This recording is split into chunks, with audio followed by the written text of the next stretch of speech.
Hello, everybody. Welcome to our very first GigaCHAT talk show with my co-host GB here. Hey there. Welcome. The floor is yours, sir. Yeah, so this is what we're gonna cover today, right? Splinterlands Guild, and more specific, we're gonna talk all about this topic. So the benefits of a guild, all the costs associated with it, all the potential benefits, the earnings, and also member management, the purpose, opportunities. We're gonna do like a very deep dive into A guilds. deep dive into guilds, so to say. Exactly. Wonderful. Let's go. Yeah. Overview, Sorry. overview here of Team PH. This is basically the guild that we are both a member of, and that's why we're showcasing it here. We're currently at a level 9. Anything else you want to add to that, GB? Yeah, I mean, just if there are new players watching this, maybe they are not part of a guild yet. So just to give a overview, an idea of how inside the guild looks like, so we can see all the buildings here. But yeah, we can move on and talk what people actually care Came to about, see. the benefits. Sure. What's in it for me? Yeah. So first off, social, man. That for me is ultimately what makes any game community worth it, is the social aspect of it. Yeah, this show is only possible because we met through a guild. We are interacting, we talking about the game, talk about outside the game, doing building. So you have all this community building on top of the game. I think that's really amazing, and I think that's the actual most important part. Is not the yes, there are monetary benefits, especially in Splinterlands or even like Web3 in general, for joining a guild and having that synergy. But yeah, I think the social is still the most important part. I often feel that people of society today overlook the importance of being part of a community, being part of something, sharing with other humans, you know. That connection is important, right? Do not underestimate its value. Yeah, and in a way, I think we're even losing that a little bit because now with I don't know if technology or was it COVID, whatever happened, because you see, like now you press a button, you get pizza delivered to your house, right? You don't need to know your community, you don't need to be Sure. friends with the guy that the cooker of the restaurant, right? For many, many decades already, the neighborhood has deteriorated into something that people don't know who their neighbors are, sadly. And that never used to be the case. If you go back 100 years, that was not the case, right? Mm. Um, in my grandma's days, I remember they knew their neighbors, right? They shared meals with their neighbors, right? It was very, very different. Um, anyway, Yeah, but look on the bright sidetracked. side. No, but on the bright Sidetracked. side, like again, now we have also see like we can create these videos, we can chat with people from uh, all over the world. So Sure, and sure. we can play games together, right? Back to Splinterlands. Exactly, Um, and those things are strengthening bonds again, right? And that is the positive side, for sure, for sure. Um, okay. Anything yeah. more to say on social? Anything else to add? No, Any I more think spice? that's me. I think we can move on to what people in Web3 care about, which is actually I mean, sad or not, that's the monetary aspects. Actually, okay, talk about competition as well, because yeah, we have this social aspect, but you have this healthy competition as well, right? Especially with guilds, because you are carrying a banner in a way, right? Exactly. exactly, right. And with what we're trying to build with our seal tournaments, leagues, is exactly that, right? Is a place where guilds can send their champions at whichever level, right? Whether it's bronze, whether it's silver, whether it's gold, whether it's diamond. Send your champions and have them compete in the league and see how well you do, right? It brings back that you know competition, friendly competition amongst the different clans, the different guilds. Yeah, I think that was really awesome. Many people really enjoy already the seal tournament, and definitely gets all the guilds together, uh, even in a way, kind of transcending the game, right? Yes, exactly, right. It's kind of replicating for me the idea or concept of what it was to play a trading card game or a tabletop game tournament in person against another opponent, right? Uh, and maybe not exactly the same, but as close as you're gonna get in this day and age, I think, right? Yes, because now with blockchain we have the benefits of this asset ownership, right? But we don't have Yes, the benefit of actually using the asset in person, right? Like, sure, uh, sure, but yeah, sure. this is That again piece is maybe close missing. enough. Yeah, That piece is missing, yes. But yeah, I mean, I could think of ways to improve that, right? So have a system in place where the players can communicate directly with each other, right? Um, you know, that creates more bond, right? Um, already. It may not be used, right? Players may choose not to say anything, right? That happens as well, right? Even in live tournaments, that may also happen, right? At the same time, uh, uh, you know, sometimes you walk around to a guy who's just defeated you and say, "Well done, man. That was a mm, really, really awesome play, man." Like, wow, mm, and you create a bond, you create a friendship there. yeah. Uh, okay, but let's move on a bit. Okay, We can talk about the monetary aspect. I mean, maybe just the move interesting straight to stuff. the showing actually like numbers, right? So Show me the people can money. see. Show me the money. Yeah. So here we have. This was, for example, the last brawl. I think we play in tier This is our 3. last brawl. Exactly. Tier 3. We can first. So you can see like there are merits and SPS rewards, and that's something. So in the brawls happen every 5 days. So you can see that, and this is like a per player That's a uh, per player amount. Exactly. Right. So amount. that's multiplied by the phrase. In our case, we've got 18 phrase because we're playing in tier 3. So that's 18 players earning 51 SPS. Um, that's not a small amount. That's not nothing. That's not nothing. Yeah, and here if we see we actually put the whole table with breaking down all the costs and benefits. Of course, there's some speculations, right? Like it definitely it depends on the SPS price or the ECU price, but the idea here is just to show that guilds are guilds by themselves. They are a very very valuable asset. Like they're the return. If you're just an investor, only if you care about just returns, like these are really good. There are some Mm. really good potential returns from an investor's perspective, or as a player in the guild investing in your own, right?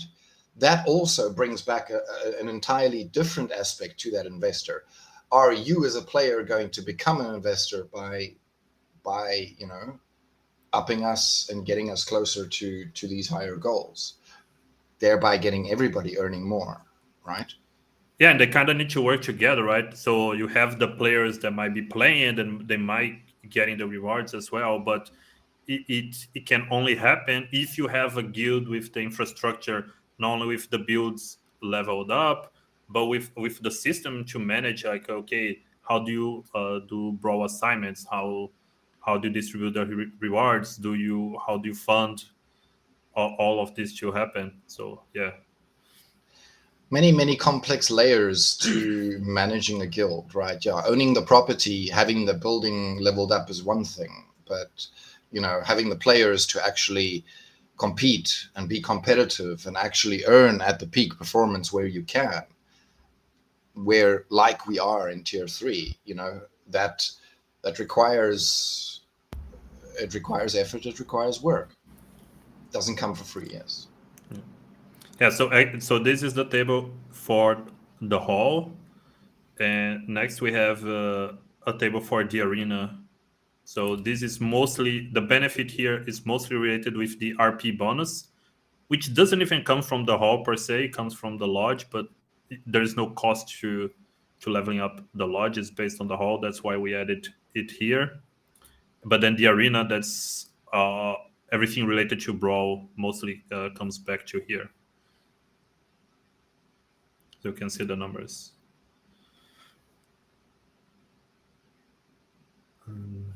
Which are averaged out and a little bit lower than I expect a pole position guild to be earning, right? So we are lowballing these figures. Yet at the same time, they are pretty juicy. Yeah, that's the point. Like again, for example, we are estimating the the SPS rewards from the brawl here. But as you can see, for example, we would be around like arena 6 here, and we're saying we get 40, but as you see, like last time we got 51. So And sure, that was for a number 1 placement, right? So if you're a top performing guild, you're going to be getting more than what these numbers are predicting, right? yeah, but I think what we're trying to show here with these tables is not exactly if it's 600% or 500%. The point is that it's it's kind of crazy, like the APR, right? So it's just saying that guilds are being overlooked in a way, right? You have all the social aspects that we talked in the beginning of the video, plus all this monetary benefit that man, I still see like you play against some people overranked and they don't have any guild, right? Yeah. So many, so often. You run into players who are guildless, right? And I just don't really understand it. I mean, the value is here. I mean, it's very, very apparent, right? Yes. And but again, this doesn't come for free. So maybe you have a bit more experience, so maybe you can talk about the actual challenges, because like yes, we have the monetary costs of like buildings and stuff, but we also have the Which I think we should mention because we haven't really mentioned that cost, right? So let's just draw attention to that, right? So okay. so for the arena, your cumulative max level, you're looking at about $3,900 in total, right? And sure, the spend is less if you go lower in your tiers, right? And also, what is the whole cost there? Huh? What do you mean? The whole cost. So just one slide back, so we can see the whole cost as Ah, well. yeah. So plus So another 2,500. so 2,500 for the whole, right, at max. So it isn't nothing. It isn't nothing for sure. Okay. Yeah, but and that's the issue is that maybe we're gonna touch about that in the end of this talk, but we can even see potential for like investors, right? Because see, like the APR is really high, the benefits for the players is really high, but the cost, like the initial cost, is also really high, right? So uh, we need to figure out like a better way to make this more efficient, right? So we can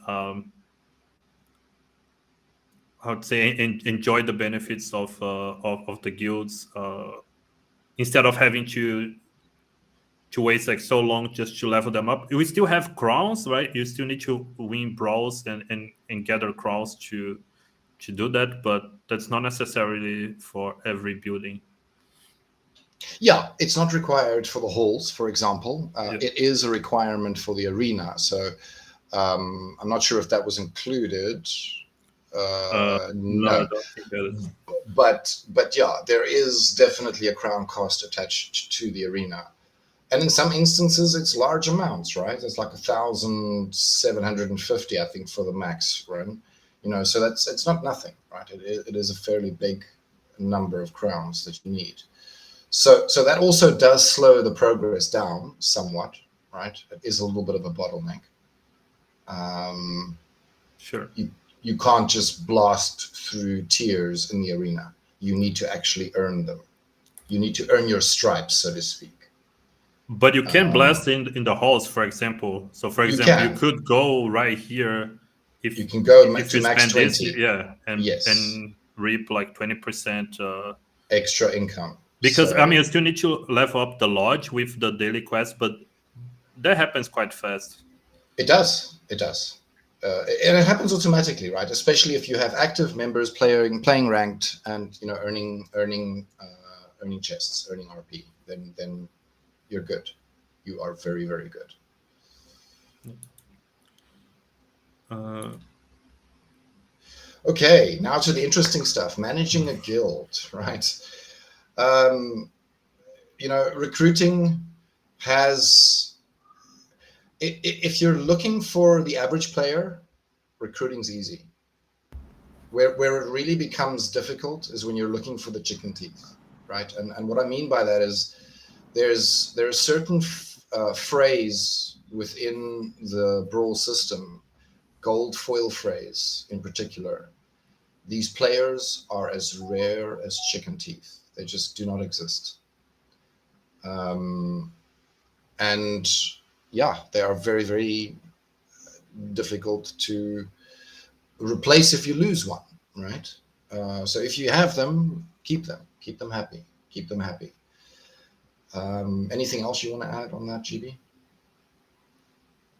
no, I think you have a lot more experience in this area than me, but yeah, I think recruiting is definitely hard to do. And to be honest, like I think right now we don't even have that many players of like we don't have that big of a pool to pick from, right? So you're searching for the chicken teeth in I don't know, in a Yeah, very small and a very small pond. pool, and a very small pond, exactly, right? Our total number of players are very, very few and far between, right? Um, yeah, well said, well said. That's something that I didn't really take into account, right? That makes it even harder. Um, the next part here, moving to the next point here is inspiring, right? So for us and what we do here at Team PH is we have our our brawl payouts, right? If you are an outstanding player, and understand that the bar is set high on purpose, right? It is to inspire outstanding performance, and if you earn 75% or above, you are paid. You are paid in staked Team PH tokens after every brawl.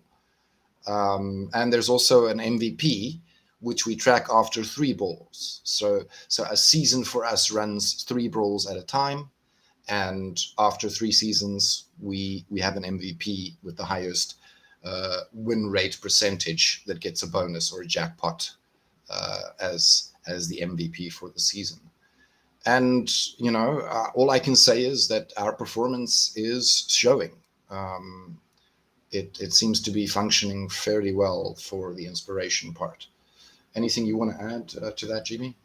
Yeah, I think another interesting point that we do is like having the fight club. Like we have people on Discord, like just you can challenge each other, like trying new strategies, all that kind of stuff. I think that also inspires people to try new things, to up their game, yeah, or to have fun with each other. I think that's really good as well.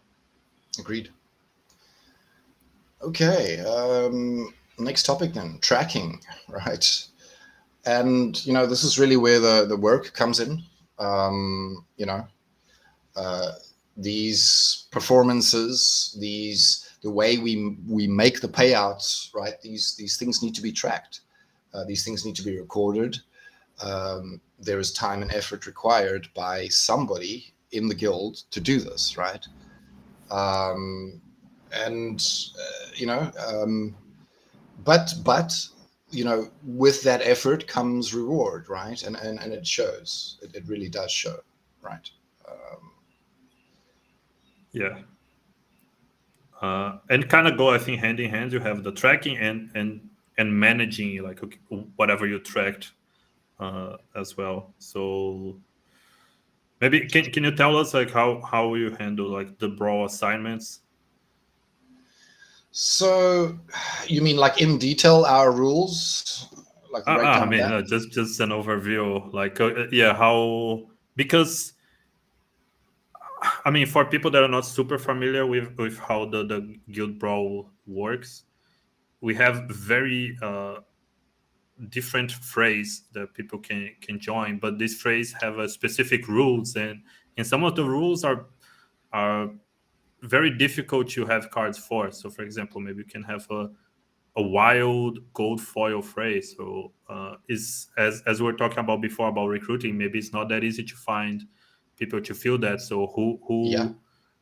who how do you, yeah, how to decide who's gonna bite the bullet, let's say, and Well, fortunately, we have some volunteers right now that have stepped up to the plate, right?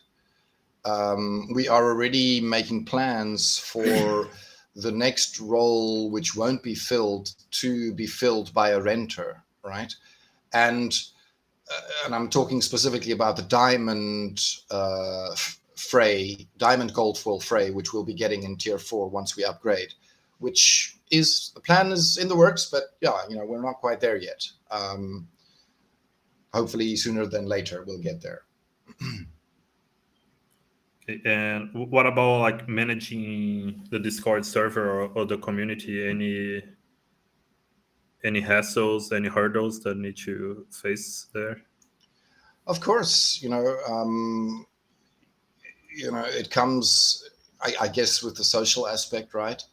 When you have when you have a community, sometimes there are unwanted, you know, people that arrive in the community and cause problems, right? And you've got to like, be the shepherd and protect your community, from these, wolves that are out there to harm your community members. Uh, you know, I think we're jumping a little bit back here on the slide, but yeah, that was a valid thing that connects here. Thank you. Yeah, because I mean, I personally, I think this is an important topic, especially because when you're talking about Web3 and then about this like being permissionless, about like, again, it cannot be banned, like asset ownership. I think we, again, as a Web3 community, we didn't really fix this issue as well, because again, like, how do you manage uh, this without just banning people, right? Of course, we're not, like, in this context, we're talking about guilds, right? And then guilds, I think it can be this walled garden, and that's fine. But Sure. I think it is an topic. I mean, not necessarily for this video, but I just want to raise this awareness here. I think that's something that we need to be having more conversations about. Uh, yeah. Okay. But anyway, sorry about this tangent. So I'm going to jump back onto the sheet here. So contribution, which is of course the next part of the tracking, which is then the fees that members pay on a season basis, right? So we charge per season, and each member gives their portion, and that needs to be tracked and monitored. And yeah, the funds then overall managed. Um,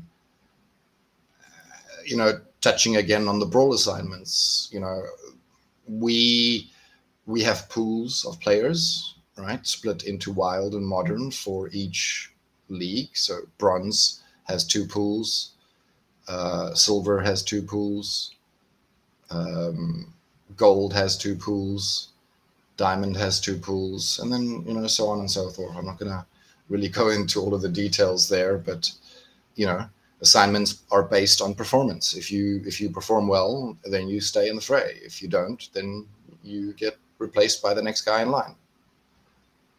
Yeah, that's fair enough. Um, But and then in this contribution, I would say, okay, and then you get these contributions, and normally you manage these funds to level up the buildings, right? Yeah, exactly. So with this system, it is a slow trek, right? But if we keep this pace, we'll be there in 8 months. Which is, I suppose, a long time. If we have other ways of getting the funds in quicker, then we may be there sooner than what we think, right? Right now, I don't really have the answers to that. I don't really know where we stand with that, but I do know that there are talks happening in the background. Yeah, but still, you're talking about months. I like this part because I like this kind of games that. So in this case of Splinterlands, it's not something that's like it's not it's like unachievable. a day, yeah. But like it's something that you need to plan for the long term. You see, like for example, the buildings or the gladius cards, like whatever you're gonna use. Or now that they're doing land, there is also, I'm pretty sure it's you need to have this mindset of months or probably even years, right, to fully play the game to its full potential. Exactly. It builds over time, right? And your earnings grow over time, and the value grows over time. This is a long play. This is not a sprint, guys. This is a marathon. This is a marathon game. Yeah. Okay, I think we covered everything in this slide. I'm gonna move on to our wish list of yeah, okay, spicy. Right. No, the first one. Okay, I'm just let me rant for a while. Let me vent real quick. Okay, go for it. It's time for some spice, right? We brought the red picture in anyway, so yeah, let's bring some spice. Bring the rage. Because you see, like, we're doing all this talking about even for people that never joined the guild before or interested in that. And me personally, I did onboard several friends already, and it was always kind of weird when for them to join a guild. Because see, like the spots on the guild is so coupled, so tied to these rewards, these monetary rewards, right? So you kind of sacrificing that the social aspect that we were talking a lot in the beginning for this monetary value. So back about if a new friend starts playing Splinterlands and they say, okay, can I join your guild? And you kind of need to say no, sorry. No, you need sorry. To go, you need to go find a low scrap level guild that you don't know anybody in, that you feel uncomfortable in. That there's nobody to hold your hand and guide you, right? And that's kind of what's missing, I believe, in our game, right? We need to bring that in somehow. Yeah, because I think they need to be inside the guild. They need to, okay, you can talk with people over Discord. You can be in the same Discord, but like if you're inside the actual guild, inside the game, and you can see the brawls happening, you can see how people are preparing. They can see, you can see all the members and look at their battle history. So all of that you cannot do because the benefits are completely coupled to the earnings. And okay, and I think we want to present a solution as well, right? Because we're just complaining for the sake of complaining. And so a solution would be like to, again, just remove the cap, or maybe just put like a really high cap of the amount of players that can be in the guild, but then don't make the rewards tied to the players being in the guild, right? Maybe you have a system. So, for example, you have a badge system, right? So you can have 200 players in the guild, right? But then to reap the monetary benefits, then you need to acquire that badge, and that could follow the same costs. Specifically to have, enter brawls, they would have to earn this badge, right? So only members with a badge can enter brawls and or allow even get the like the RP bonuses, for example. RP. A different set of players can have a badge for the RP bonus. It doesn't need to be the same badge, right? Yes, yeah, you're completely right. Can have multiple So sets of badges, right? exactly. So, for example, you would reward your perhaps your officers with a higher percentage or something. I don't know. I haven't really thought about this. Perhaps that's unfair. But certainly players who have shown their worth. You want to reward them, not just anybody who walks in the door, right? Sure. I mean, the point, like the implementation details, is up to the team, but the suggestion is okay. Like, just decouple the earnings from just being on the guild, and Yeah. now you can have all your friends, all the people that. Also, you don't, because a lot of the guilds, they have like guild 1, 2, 3, 4, 5, 6, 7, right? So instead, you Yes. could So just now have you everything can into one be same guild. one guild, exactly, with perhaps like different badges for their unique phrase, right? So you could have for example, these 30 guys, they are playing at tier 3. These 30 guys, they're playing at tier 5, Yes. right? And different sets of badges for those sets of players, right? If you have enough players to do that, by all means, go ahead, right? And attach values to the badges, right? DC cost, I don't know, something. I get it. Yeah. Okay. Next, we have, yeah, as we're talking about like phrase, also just saying that maybe you should have maybe the phrase distribution is, it's always a bit awkward to feel the, and they keep changing also. I Yeah, think the we thing had like a is, bunch of proposals for that. yeah, exactly. And the thing for me is, be realistic, right? Look at your player base, right?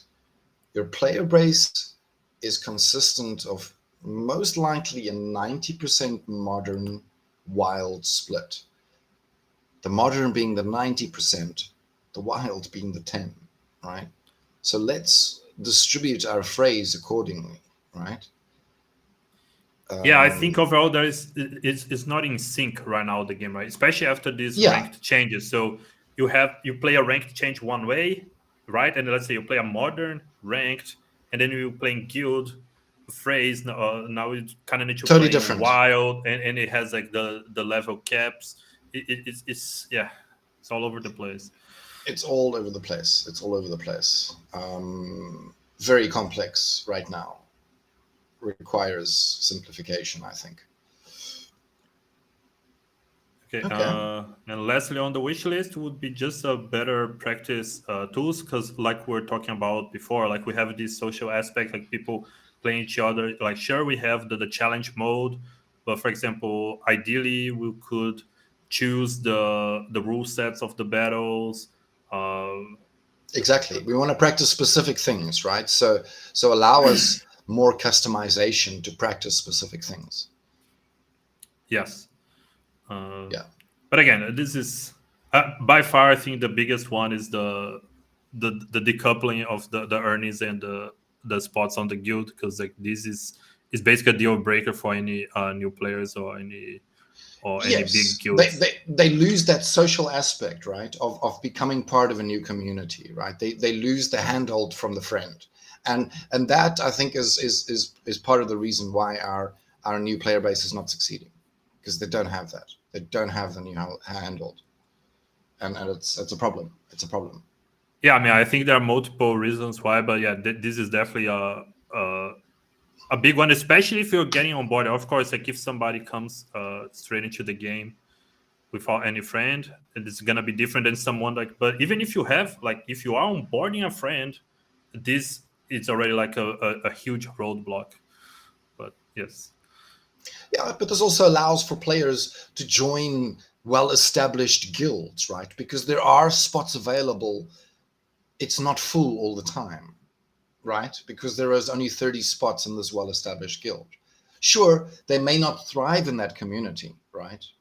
Because of rules XYZ or whatever the community has, but it allows for them to enter there at least, or at least get a foot in the door, see if they like it. Yeah, exactly. Yeah. Okay. And that I think is very, very different to the approach we have right now, where we've got these like exclusive clubs that are full already, right? So you as a new member, you're looking at this, you're seeing like all of these exclusive clubs that you can't join, and you're kind of disheartened, man. I don't know. It leaves you with like a really bad feeling. Or at best, you get thrown into like a guild that is a Subpar, subsidiary of the main guild with all the noobs there, or it's kind of like abandoned or whatever. or yeah, players that don't contribute, that don't actually fill phrase or do something, right? And then it's like useless, right? It's like you may as well not be there. Yeah. Okay. Okay. Any final thoughts on guilds from your side? Well, overall, I mean, as our key points say here, right? Community synergy, I think is something that's missing, right? And I think some of the things that we brought up, positive and negative, right, can, be this. It can provide this within the guild system, right? It has the potential to be that.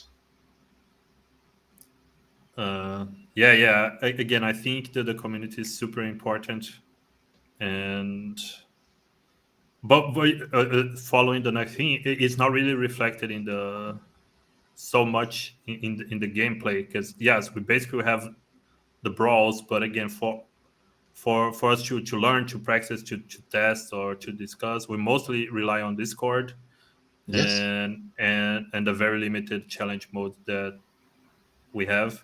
But overall, Yeah. like, to be honest, even with all of that, I think community uh, is one of the biggest I don't know, Splinterlands assets. I think that the Splinterlands community is really good.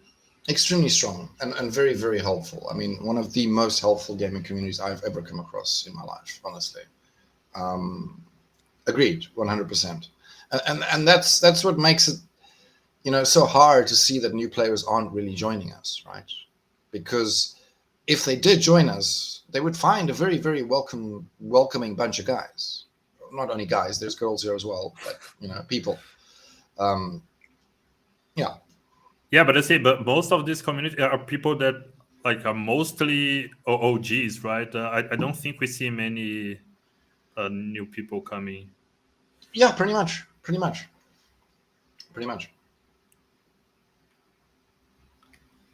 But Okay.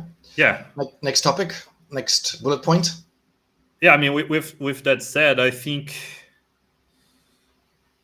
back about the monetary aspect, I think guild is being extremely like underrated. Maybe because we don't have the players to support, and because managing is a bit challenging.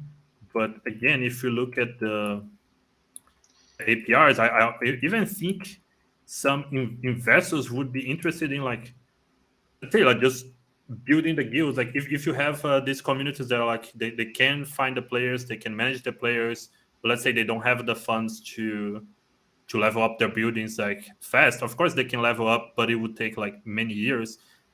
I think this is a good investment that people are overlooking, right? Like, you can come like these big investors, just build up like these halls and fill up with players. Like, that's at least by the numbers, it's one of the best investments out there. Sure, agreed. Um, One thing that is slightly overlooked, I suppose, is the fact that, how long would the guild be paying back that investor, right? And that those are terms that do need to be agreed upon, right? So, um, of course, this APR number is a year, right? but you'll find that value is perhaps paid back quicker than that amount, right? So at which point I think the members of the guild may choose to stop sharing, after a certain amount of time, after agreed amount of time, right? I don't know what that agreed amount of time would be, but yeah, it's not a forever payment. Yeah, but I think now the Splinterlands team, they added the ability to do reward delegations right on Yes. the website.